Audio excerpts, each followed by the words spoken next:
听说了吗？咱们镇国公府的世子妃是个穿越者。穿越者？那是啥？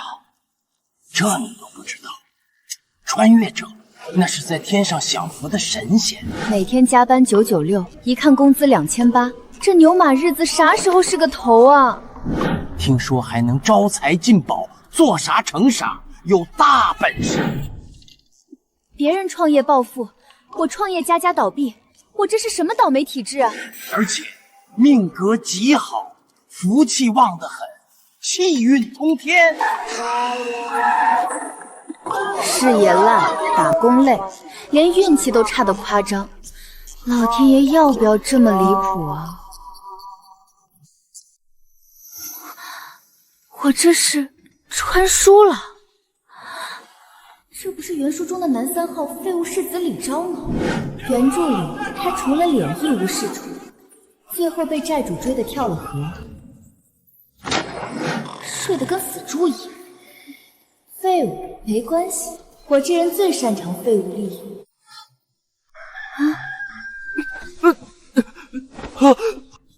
夫人，你这是做什么？还惦记着这块端砚呢，成色倒是不错。但这家伙花1200两从琉璃厂淘来，那可就是被人狠狠地宰了一笔。没什么，开个早会。早会？什么早会？从今天开始，每天早上辰时准时开早会，迟到1次扣当月月钱，旷工1次直接开除。开除？开除的意思就是卷铺盖走人，府里不再包吃包住。啊！各位，从今天起，这府里不养闲人。这是要把咱们都给开了呀！张先生，你擅长写评文，京城最大的书铺崇文阁正在招写手，专门给画本写序跋。我已经帮你报了名，底薪3两，每篇序跋提成1钱，1个月写30篇，就有6两银子入账，比你在这儿白吃白喝钱。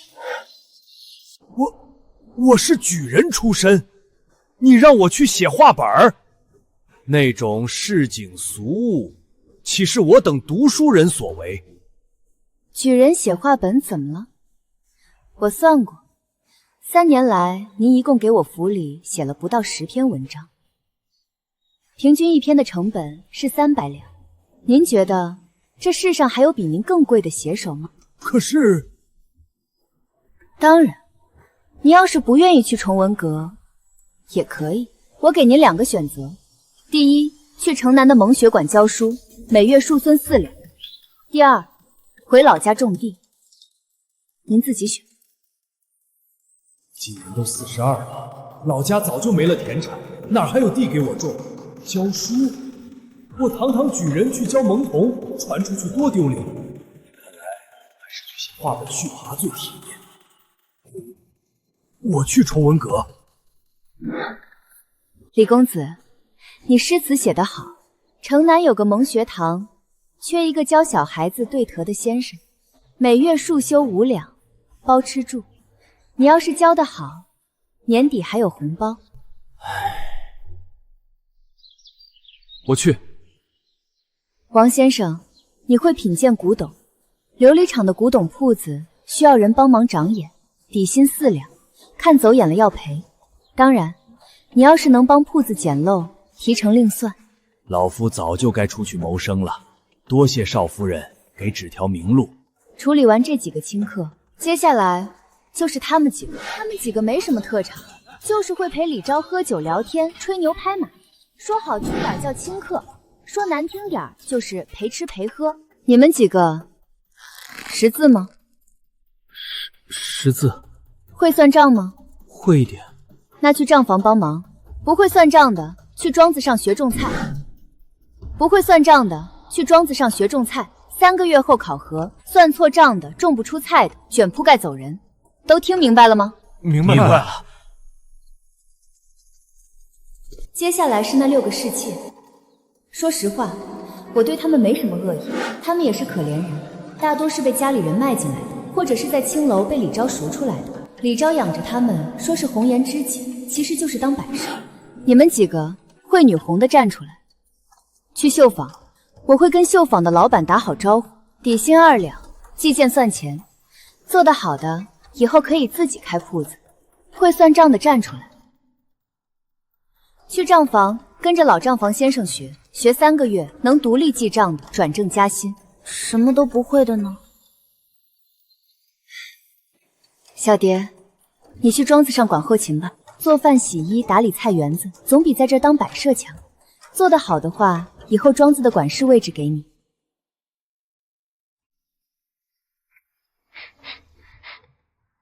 我不走，我要伺候世子爷。我走了，谁来给世子爷研墨铺纸？研墨铺纸这种活儿，丫鬟就能干，你留下来也可以，但我有一个条件。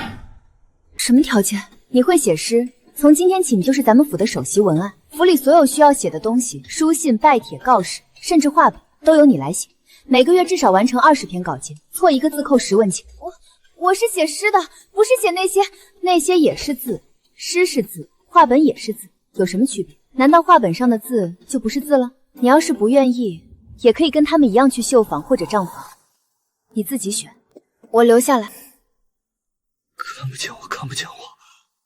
夫君，夫人有何吩咐？你的工作我单独安排。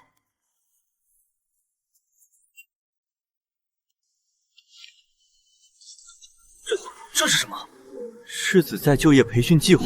第1章。个人核心技能评估，经评估，世子李昭的核心技能如下：诗词歌赋熟练度中上，市场上会写诗的人多如牛毛，古董鉴赏熟练度中，但府里已无古董可赏，且真让他去买东西，10有8九会被宰。茶道香道熟练度高，但只出不进，泡一壶茶的成本比请一个账房先生还高。人际关系熟练度低，交友虽多但无实际价值。那些人跟他来往，只是因为他是镇国公世子，可以白吃白喝。核心竞争力评估结果严重不足。核心竞争力评估结果严重不足，建议转型方向科举辅导。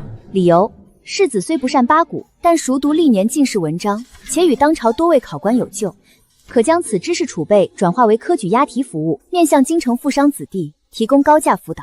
此项服务市场需求旺盛，毛利率高，且可利用世子身份背书。你让我去当教书先生，我堂堂镇国公世子去给商户子弟上课？不是给商户子弟上课，是给商户子弟的爹上课。你教的是怎么花钱买门路，怎么请托拜师，怎么在考场上不被刷下来。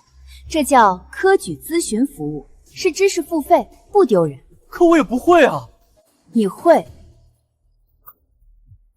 这是你过去3年参加过的所有文会诗社的名单，一共47场，每场有哪些人，谁跟谁是什么关系，谁帮过谁什么忙，谁跟谁有矛盾，你都记得清清楚楚。这上面写的居然一字不差。上次有个客人来府里吃饭，你跟人家聊了半个时辰，就把人家家谱聊了个底朝天。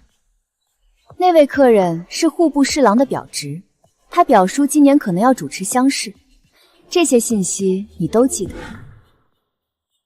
他的记忆力的确惊人，不是那种过目不忘的学霸型记忆，而是对人名、人脸、人际关系过目不忘。谁跟谁是同乡，谁跟谁是姻亲，谁跟谁是同年，谁跟谁有恩怨，这些东西他听一遍就能记住，而且能串成一张网。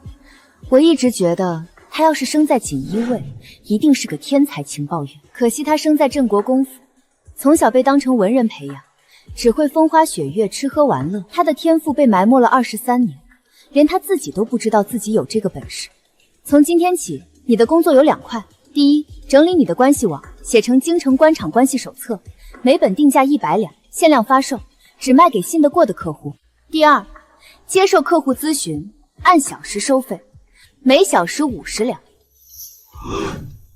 每小时50两。谁会花50两买我聊天？多的是。你忘了，你爹老国公爷当年可是在战场上救过皇上的命，皇上欠你们家1条命。这恩情虽然不能直接变现，但用来唬人还是够用的。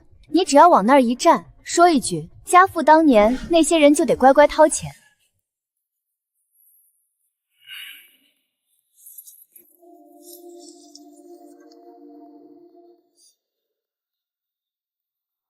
如果我不干呢？不干，当然可以。这是府里欠的12万两外债，利息我已经帮你谈好了，每月还8000两。你的月例银子是30两，不吃不喝还到死也还不完。你不干，可以。那我把这府里能卖的都卖了，你的端砚、夏砚、名人字画、红木家具，甚至你这身衣裳，能凑多少是多少。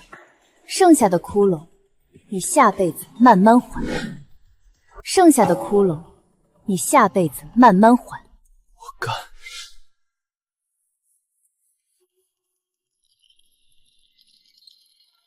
周员外，令郎的学问底子如何？一般一般。犬子虽然读了几年书，但比起京城那些世家子弟，还是差了一大截。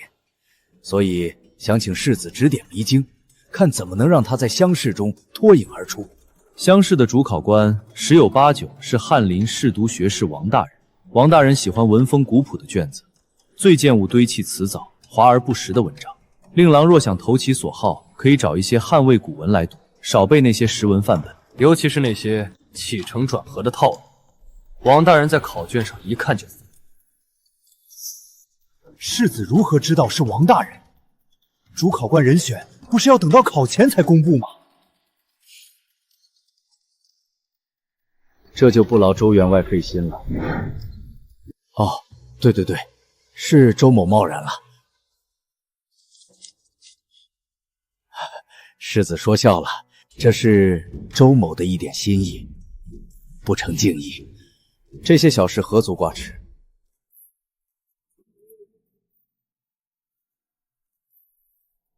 周员外若是感兴趣，我这里还有个门路。世子请说。凭借本公子的人脉，想搞到王大人往年优秀少卷范本，不难。此话当真？当然，这些范本在外根本无缘得见。只是什么？世子您就别卖关子了。只是本世子仍需运作一番。多少银子？500两。成。有劳世子费心运作一番。周员外放心，3日之内范本送到贵府上。多谢世子，待犬子高中，定有厚报。周宁，300两银子加100两成1斤，他一共给了400两，做了1个时辰，我聊了1个时辰。不是400两，是400两加500两的范本费，一共900两。但范本费还没到账，不算。对，900两！我的天，我以前1个月里才30两，现在1个时辰就赚了400两。你明天去翰林院找你那位童年姓孙的那个，借几份旧试卷来抄一抄。抄完了让柳如烟润色一下，再让红袖装订好。300两的成本卖500两，净赚200两，这笔买卖划算。周宁，有个问题。说。王大人未必是主考官啊。主考官的人选现在谁也不知道，我怎么敢打包票说是王大人？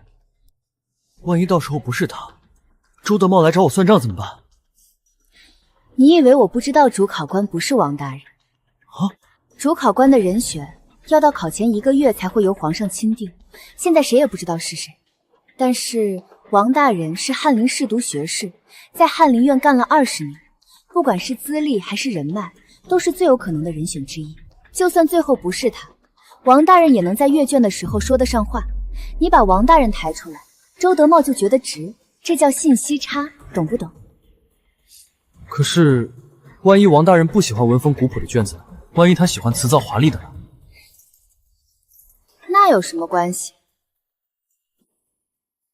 周德茂又不会去找王大人对质，他儿子明年才考试，到时候就算没考上，他也不会说是你教错了，只会说是自己儿子没好好学。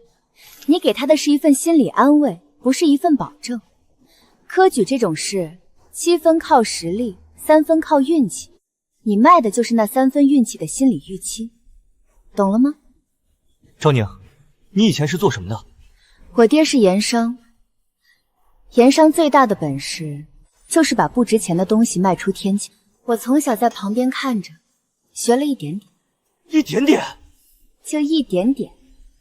他当然不知道，我上辈子开过3家公司，虽然最后倒闭了，但该学的本事一样没落下。1个月后，镇国公府的运行模式已经彻底变了样。张篇文在崇文阁写话本续品，1个月写了38篇，赚了41两银子，比他在府里白吃白喝时多了10几倍。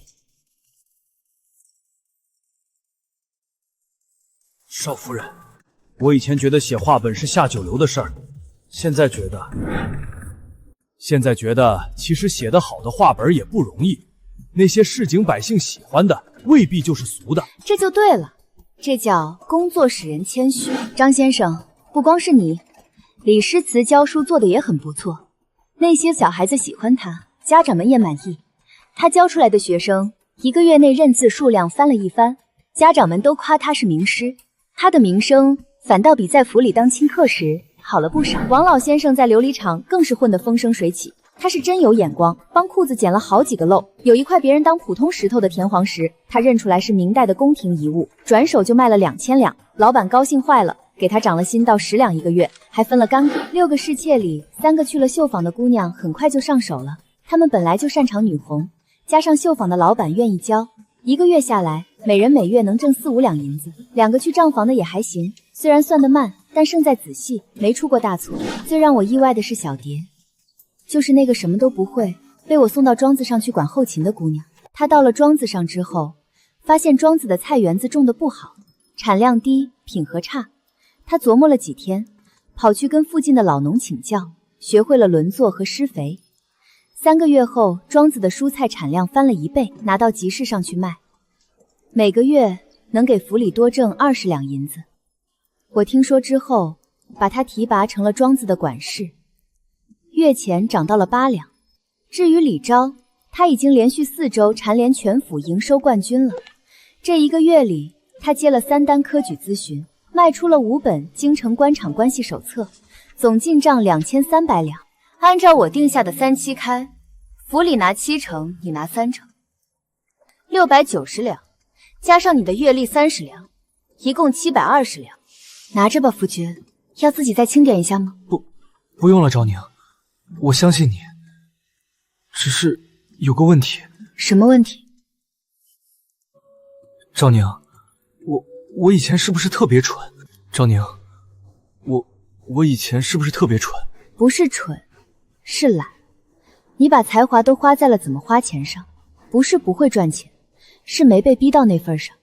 是这样吗？从那天起，李昭变了。以前他每天睡到日上3高，现在每天辰时准时起床，比我定的考勤时间还早了半个时辰。以前他看书只看闲书，现在开始认认真真的研究历年的乡试考题和优秀数卷。以前他跟人聊天只聊风花雪月，现在开始有意识地收集各种官场信息。他开始主动整理关系网，把京城大大小小的官员分门别类，做成了一本厚厚的花名册，谁跟谁是同乡，谁跟谁是姻亲，谁是谁的学生，谁是谁的政敌，写得清清楚楚。他甚至给每个官员标注了价值评估，这个人能帮什么忙，值得花多少精力去维护。周宁，我们就要发财了！我刚刚发现了一个大商机。说，吏部侍郎赵大人今年要过50大寿，他的独子明年要参加会试，咱们可以组织一场寿宴诗会，邀请京城的名流才子为赵大人写祝寿诗，然后把诗稿汇编成册，做成一本精美的赵公寿辰诗文集，送给赵大人。赵大人高兴了，自然会关照咱们。这是你自己想出来的？是啊，我琢磨了好几天。你想啊，赵大人是吏部侍郎，管着官员的考核和升迁，他儿子要考试，他肯定希望儿子能考中。咱们给他送一本祝寿诗集，既显得风雅，又拍了马屁，还不得一人，一举3得。这小子总算是上道了，可以放手去干。我让柳如烟给你写诗，红袖给你装订，绿蚁给你弹琴助兴，人力和物料成本我来出，利润6-4分，你6我4。大人，这是镇国公府李世子送来的贺寿诗集。德备天下，学贯古今，则备苍生。这李世子倒是送来了有意思的礼物，虽然这是在拍我的马屁，但确实拍到我心底里了。贤侄费心了，这份礼物本官甚是喜欢。哪里，这些都是广大学子的肺腑之言，小侄不过整理一二。贤侄有心了，以后有什么需要帮忙的，尽管开口。张宁，成了！赵大人说了，以后有什么需要帮忙的，尽管开口。好，这次诗会成本花了120两，赵大人赏了你1块玉佩，值200两，不亏。不亏？赚了80两呢。也是，80两不少了。不，最重要的是你搭上了赵大人这条线，吏部侍郎的人情比这区80两值钱多了。原来是这样，听说了吗？听说什么？镇国公府的李世子啊，据说能得到李世子几句提点的人，科举及第，那是手到擒来。还有这种事儿？这个草包世子抢生意抢到我的头上了。李世子，在下久仰大名，特地前来投奔。哼，不必了，郑先生，我请相师看过了。相师说您面相不善，怕是有灾祸。长得这么丑，也想来我们世子府谋差事？随便找个理由打发了吧。下午还有诗会。这个草包世子，除了投了个好胎之外，一无是处。我早晚要把你踩在脚下。可现在这个草包突然崛起了，还抢走了我几个大客户，必须得想办法压压他的气焰。听说了吗？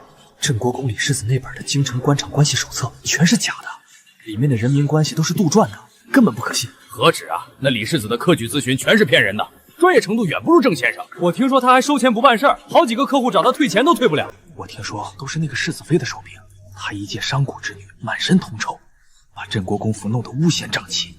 这么说，李世子也是可怜人了，被这么个女人逼着出来骗钱。李世子，不是我们不相信您，实在是外面的传言。听说这里的咨询不靠谱，我还是不来咨询了，定金退还给我。这个郑明远，我跟他无冤无仇，他为什么要害我？因为你挡了他的财路。商业竞争就是这样，你吃肉，别人就喝不到汤，他喝不到汤，当然要想办法让你也吃不成肉。那怎么办？咱们就任由他胡说八道？当然不。叫柳如烟过来。什么事，夫人？如烟，你帮我写一篇文章。夫人，什么主题？题目就叫《论京城科举咨询行业之乱象》。你熟个笔名，就发在重阁的敌报上。切记，文章里不要指名道姓，但要让所有人都看得出来，说的是郑明远。怎么写？就写他以次充好，随意杜撰考官喜好，还要写他收了银子不办事，信口开河误导考生。记住，文风要犀利，措辞要精准，最好能把人气得吐血。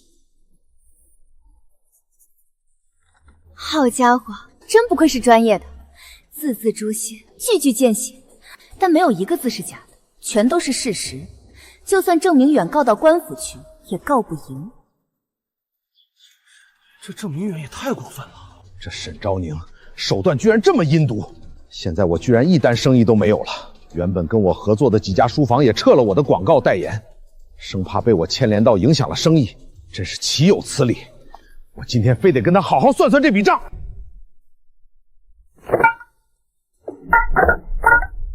郑先生，您散布我夫君谣言的时候，可没想着要来理论，怎么轮到您自己头上就受不了了？沈昭宁，你别欺人太甚！沈昭宁，你别欺人太甚！你以为你是世子妃就了不起？我告诉你，你一个商贾之女，在京城什么都不是，你那点手段上不了台面。我是什么不重要，重要的是我有50个护院，你有几个？你给我等着，这仇我记下了。周宁，咱们是不是太嚣张了？嚣张怎么了？在京城这个地方，你越软，别人越欺负你；你越硬，别人越怕你。这个道理，你在官场上混久了就懂了。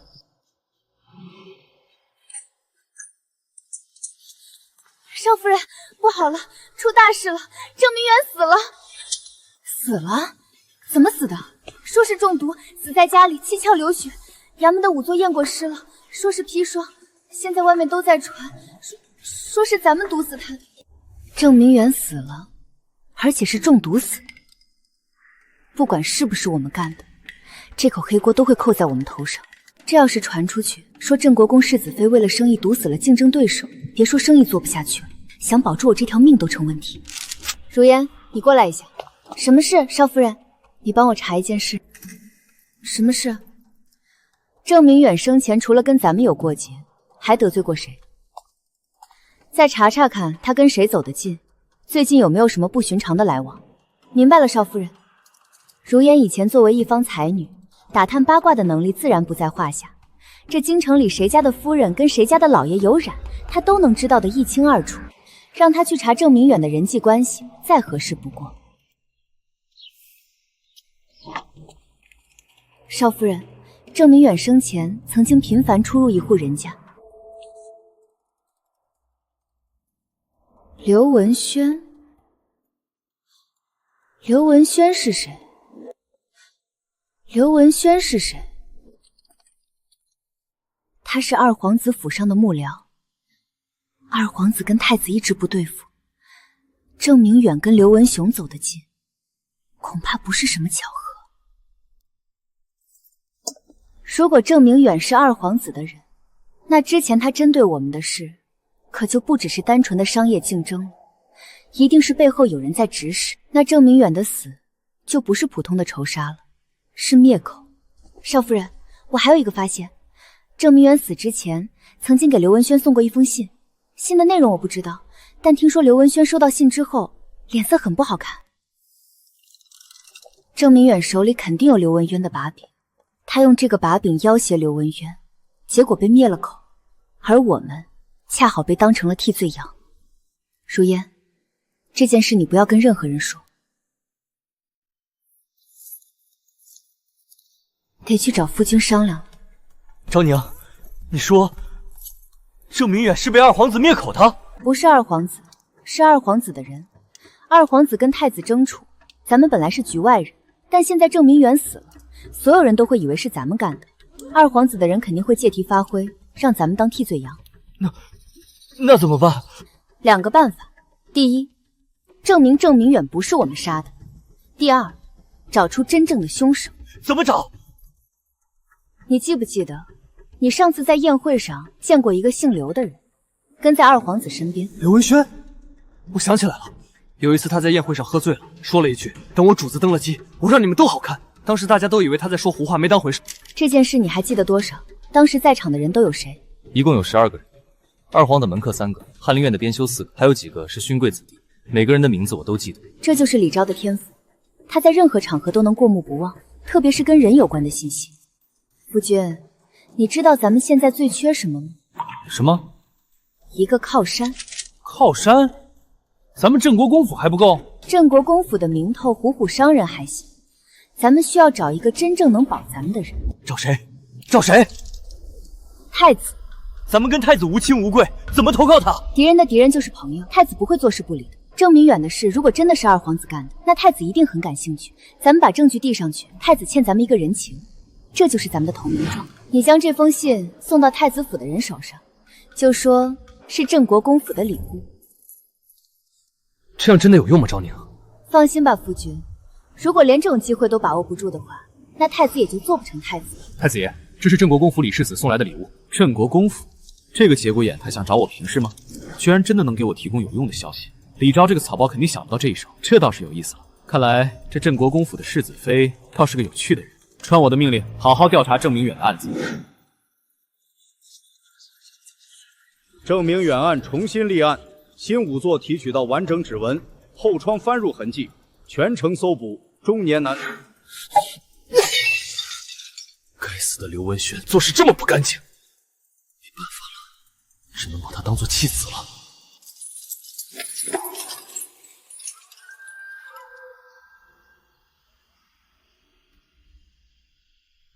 这只是护卫毒杀郑明远。镇国公府在本案中提供关键线索，应予嘉奖。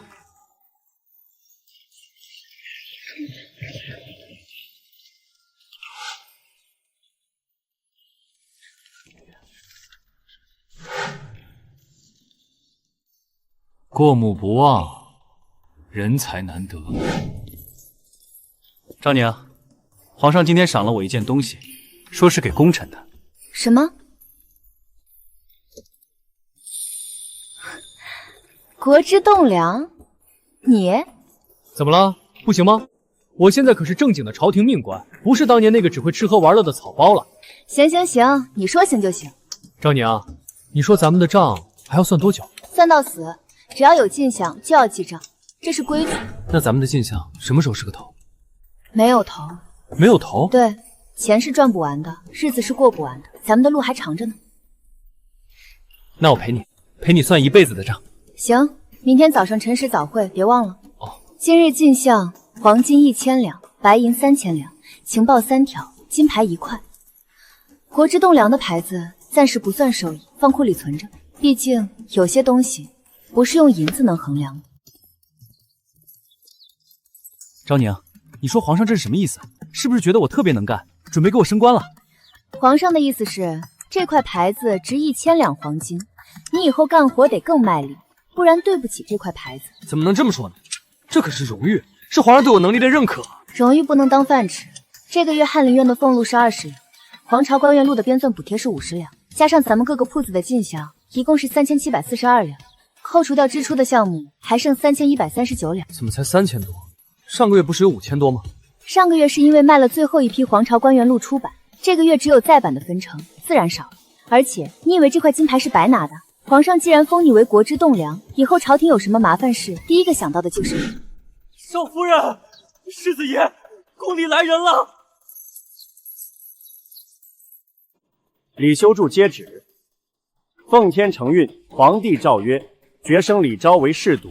然近日江南水患，灾情严重，念李侍读办事稳妥，特命为赈灾副使，随同周大人前往江南。钦此。臣领旨谢恩。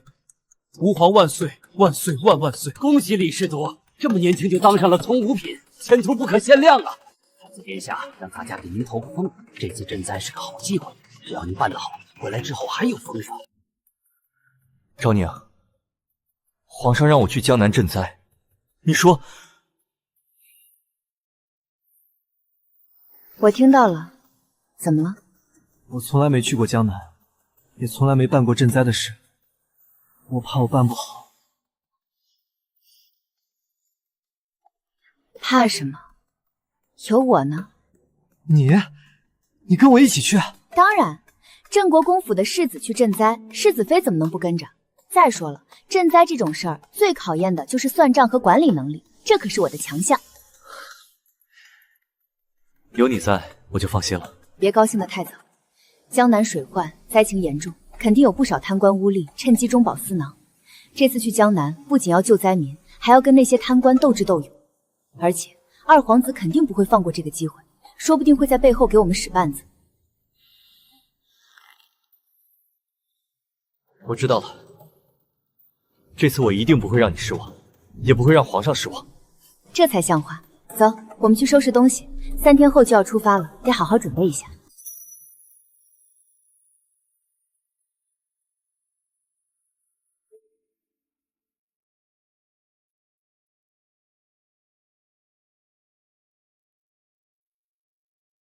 3年前，你们还是一群在镇国公府里混吃混喝的闲人，现在都成了各自领域的佼佼者，也不枉我对你们这么好呀。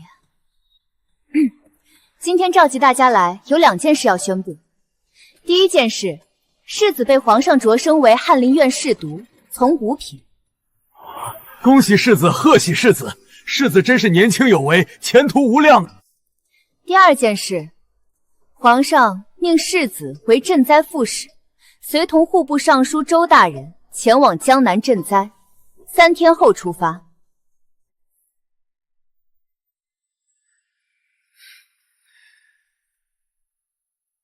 都是托少夫人的福，没有少夫人，就没有我的今天。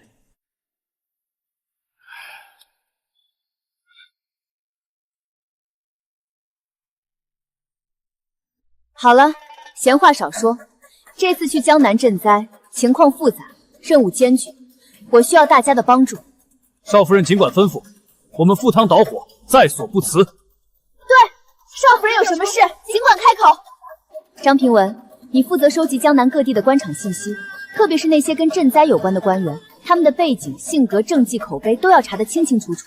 3天之内给我一份详细的报告。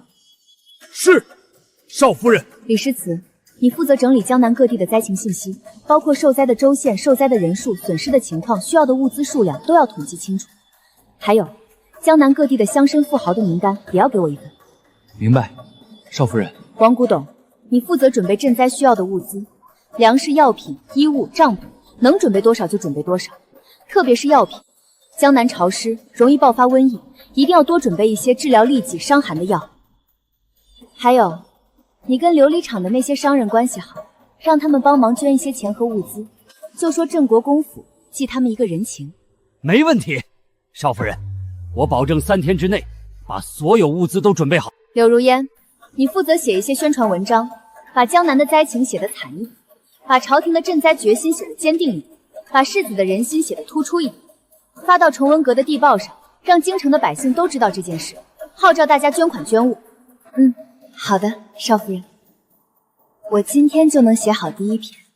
小蝶，你负责管理府里的日常事务，我们走之后，府里的大小事情都交给你，各个铺子的账目，各个庄子的收成，护院的管理，都要你费心了。少夫人放心，我一定会把府里打理得井井有条的。还有，二皇子那边肯定不会安分，你们要多加小心。如果发现什么异常情况，立刻派人快马加鞭通知我们。是，少夫人。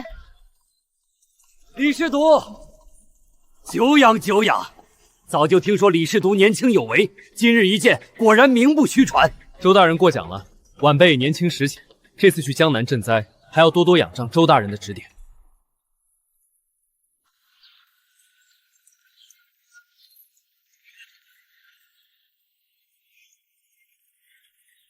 李世独、沈夫人，你们先休息一下，船要走半个月才能到江南，路上有什么需要，尽管跟我说。多谢周大人。这个周尚书看起来是个好人，但防人之心不可无。江南是他的老家，他在江南经营了几10年，势力盘根错节。这次赈灾，说不定他有自己的小算盘。我知道了，我会小心的。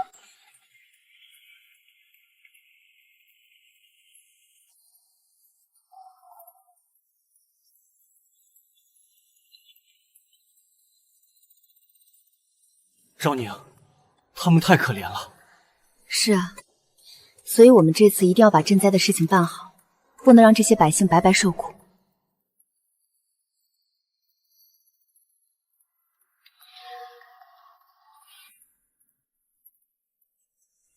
周大人，李世独一路辛苦了，下官已经在府里备好了酒席，为2位大人接风洗尘。王大人有心了。不过现在灾情严重，接风洗尘就不必了。我们还是先去看看灾情吧。周大人说的是，下官已经准备好了马车，这就带2位大人去受灾最严重的余杭县。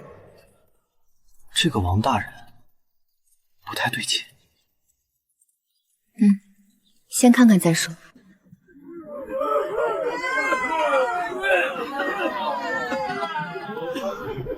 大人，行行好，给点吃的吧。拿些干粮分给他们。谢谢大人，谢谢大人，谢谢大人。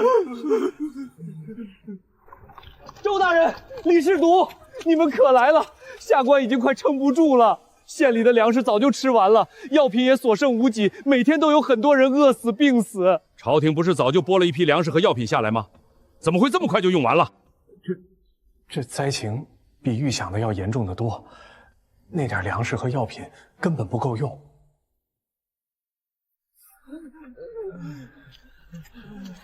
老乡，朝廷拨下来的粮食，你们收到了吗？粮食没收到啊，俺们就靠着野菜树皮熬着呢。昭宁，你有没有觉得那个余杭县令有问题？当然有问题。他说朝廷拨的粮食和药品都用完了，但我看他的样子，一点也不像缺吃少穿的。而且我刚才问了几个灾民，他们说朝廷拨的粮食根本就没有发到他们手里。这么说，是有人把赈灾粮款给贪污了？这些人真是胆大包天，竟敢在赈灾粮款上动手脚！肯定是这样。江南的这些官员一个个都富得流油，这次水灾对他们来说反而是个发财的好机会。那我们怎么办？总不能眼睁睁地看着这些灾民饿死吧？当然不能。这样，你明天去找周尚书，跟他说要去检查粮仓，看看朝廷拨的粮食到底还剩多少。我让我们带来的护验暗中去调查那些官员的家产，看看他们有没有什么异常的收入。好，就这么办。周大人，李士铎，您看，朝廷拨的粮食都在这里了，一共是10万担。下官一直派人严加看管，一粒都没有少。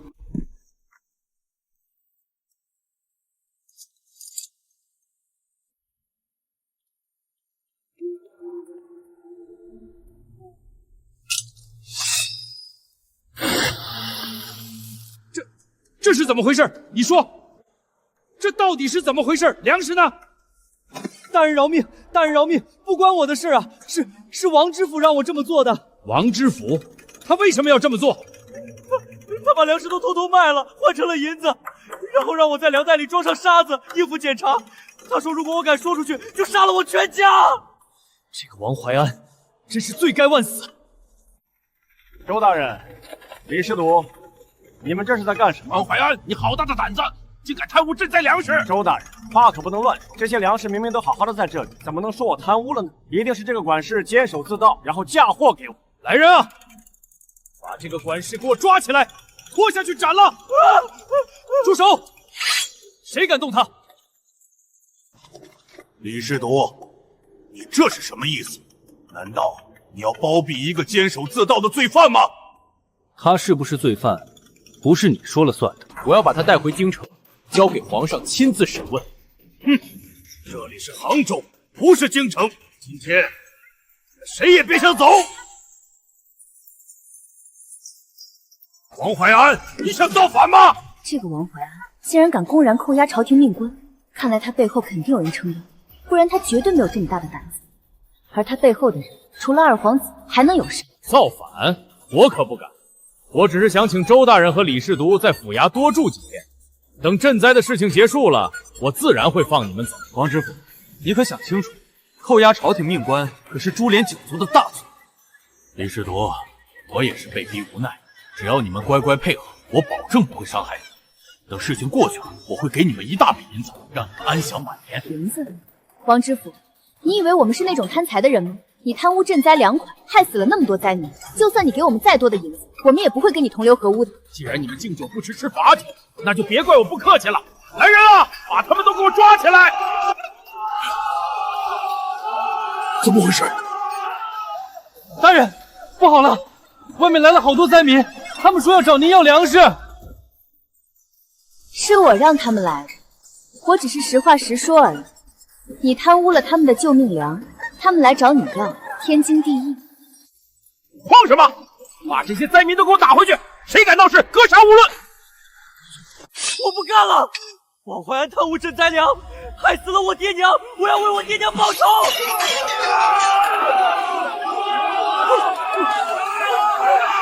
抓住他！你们不能抓我！我是二皇子的人，二皇子不会放过你们的。二皇子，就算是二皇子来了，也救不了你。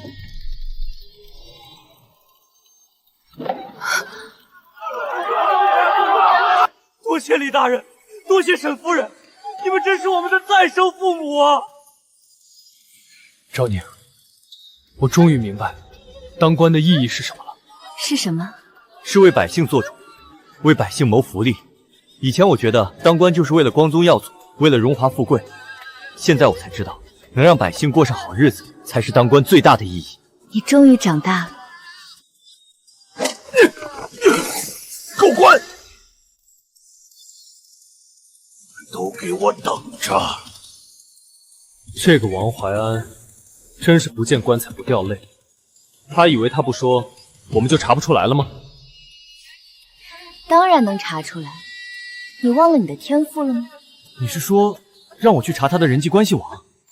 对，王怀安在杭州当了10年知府，不可能只靠一个二皇子，他肯定还有很多同党。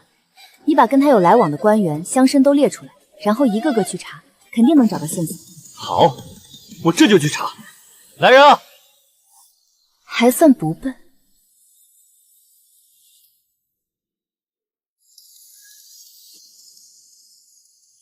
看来这2个人才是真正的大吏，王怀安只是个小喽啰而已。必须将这里的情况禀报给圣上。我们现在就起身去抓他们。不行，刘大人和张大人都是2品大员，手里有兵权。我们现在只有20个护卫，根本不是他们的对手。而且我们没有确凿的证据，不能随便抓朝廷命官。那怎么办？等皇上的旨意。皇上收到我们的奏折，肯定会派钦差大臣来江南。到时候我们再配合钦差大臣，把这2个人一网打尽。奉天承运皇帝诏曰：朕夙夜忧勤，然江南有司贪墨成风，兹特命太子总揽江淮查办事宜，夺王怀安杭州知府之职，悉听太子言训具奏。钦此。谢主隆恩。这下看他们怎么办。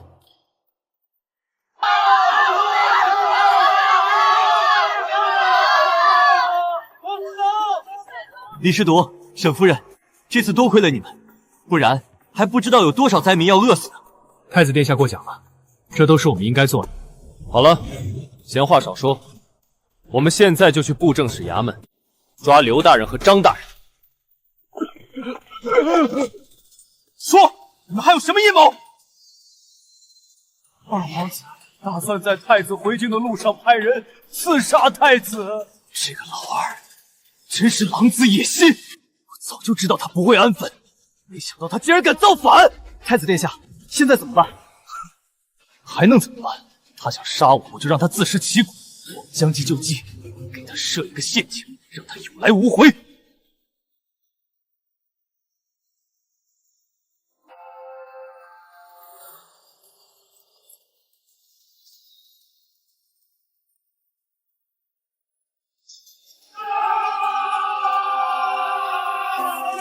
保护太子！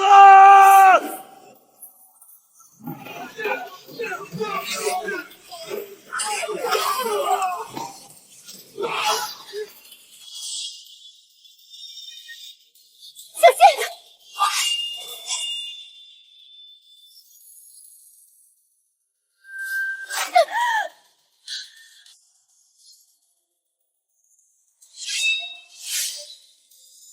住手！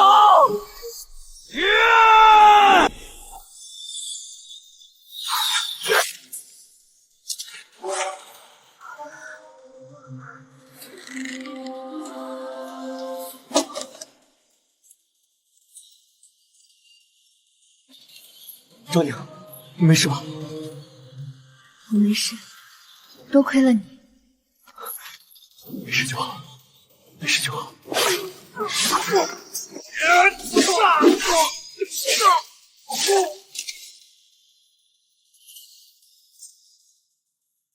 回太子，敌人已全数歼灭，小的罪该万死，让太子受惊了。好一个二皇子！既然他不仁，就别怪我不义。回京之后，我就把他谋反的证据交给父皇，让父皇治他的罪。老二真的是无法无天，来人将他拿下！这个李世独及其夫人救驾有功，破此大案，升为翰林院学士，为正4品。张宁，皇上又给我升官了。皇上说我这次立了大功，封我为礼部侍郎，正3品。恭喜你啊，李侍郎！都是你的功劳，没有你，就没有我的今天。好了，别肉麻了，还有很多事情等着我们做呢。江南的赈灾工作还没有结束，我们还要继续跟进。还有，我们的商业版图也该扩张了。都听你的，你说什么就是什么。粮铺、药铺、船只、茶行。李爱卿，这次江南赈灾，你功不可没。朕敬你一杯。谢皇上，这都是臣应该做的。朕听说镇国公府现在生意做得很大呀，不仅有粮食铺、药铺，还有漕运和茶叶生意。皇上恕罪，臣只是想为百姓多做一点事，并没有别的意思。你不用紧张，朕不是怪你，朕反而觉得你很有本事，既能当官又能经商，这样的人才朝廷正是需要。朕打算成立一个商部，专门管理全国的商业事务。朕想让你当商部尚书，正二品，你愿意吗？怎么，你不愿意？臣愿意，臣谢主隆恩，臣一定不会辜负皇上的期望。哈哈哈哈哈！好，朕就知道你不会让朕失望。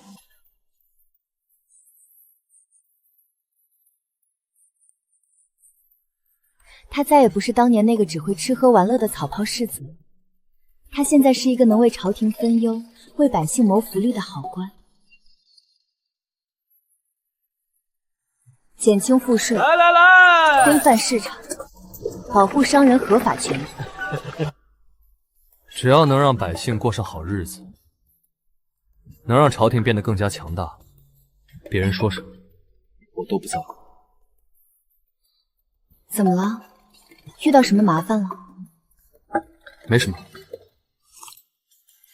就是有几个大臣在皇上面前弹劾我，说我与民争利，说商部的政策不利于朝廷。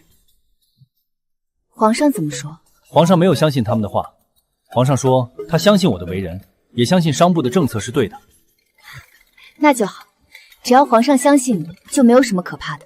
不过我还是要更加努力，做出成绩来，让那些反对我的人无话可说。这些年我们修建商路，方便商品流通，建立商会，促进商人合作，商会章程，甚至发展海外贸易，为朝廷赚取大量外汇。百姓们过上了富裕的生活，对李昭赞不绝口。那些曾经反对他的人，也都闭口不言。李师慈当上白鹿书院院长，培养英才无数，桃李满天下。王古董的建古斋成为全国最大古董铺，他一当上京城古董商会会长，鉴宝眼光备受推崇。李昭从商部尚书升任内阁大学士，官居正一品，辅佐太子登基，成为朝廷核心。太子也不负所望，和老皇帝一样宅心仁厚，治国有方，百姓安居乐业。柳如烟成为享誉全国的女作家，她的画本被翻译成多种语言，流传海外，备受追捧。小蝶成为全国最大的农业庄园主，管理上百个庄子，培育高产良种，解决粮食问题，百姓不再因饥荒流离失所。张平文已成为全国闻名的文学家，文章被收录教科书，成为读书人榜样。我们也有了自己的孩子李念安，他8岁便聪慧过人，继承了李昭过目不忘的记忆力天赋，被誉为神童。昭宁，时间过得真快啊，一转眼10年就过去了。是啊，10年前我们还在为了还债而发愁，现在我们什么都有了。这一切都是你的功劳，如果没有你，我现在还是那个只会吃喝玩乐的草包世子，镇国公府也早就破产了。傻瓜，这不是我一个人的功劳，是我们大家一起努力的结果。不管怎么说，我都要谢谢你。谢谢你出现在我的生命里，谢谢你改变了我的人生。这个傻瓜，是我该谢谢你才对。昭宁，明天早上辰时早会，别忘了。忘不了，这辈子都忘不了。爹娘，你们在干嘛呢？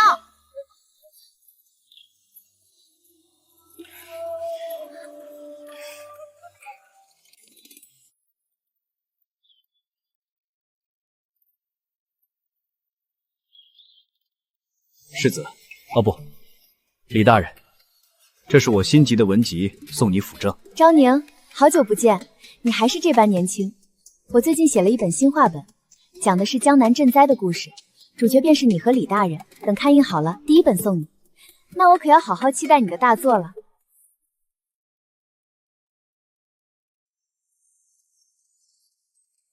李大人、沈夫人，我带几个学生来见见世面，也让他们沾沾国公府的福气。欢迎欢迎，这些可都是你的高徒呀。李大人、沈夫人，中秋快乐！你们猜猜，这是什么？还用猜呀？一看就是宝贝。还得是沈夫人。不过老夫不告诉李大人。这是我今年刚收的一块和田暖玉，质地绝佳，送给念安那孩子，保佑他学业精进，前程似锦。念安，谢过王伯父。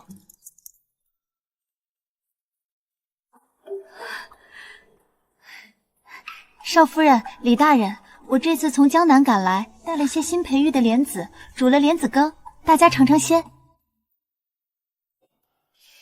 说起来，还要多谢少夫人当年的点拨，若不是少夫人，我如今恐怕还是个落魄举人，哪能有今日的成就？是啊，当年少夫人让我写话本，我还抵触不已，如今才知道，原来文字也能有这么大的力量，能温暖人心，也能传递正义。我以前总觉得古董才是最珍贵的，后来才发现，身边的人一起经历的事才是最值得珍惜的。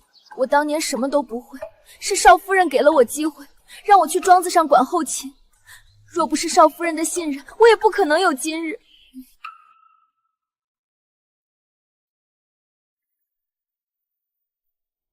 各位不必谢我，你们能有今日的成就，都是靠你们自己的努力。我只是做了我该做的，把你们放在了合适的位置上而已。往后余生，愿我们都能平安顺遂，岁岁团圆。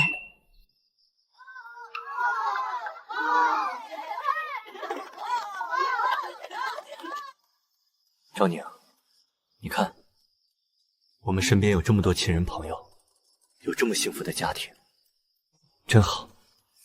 是啊，真好，嫁给你真好。翻书而来，我以为自己只是想逆袭求生，却没想到不仅改变了李昭的人生，改变了镇国公府的命运，还收获了这么多真挚的情谊，拥有了这么圆满的家庭。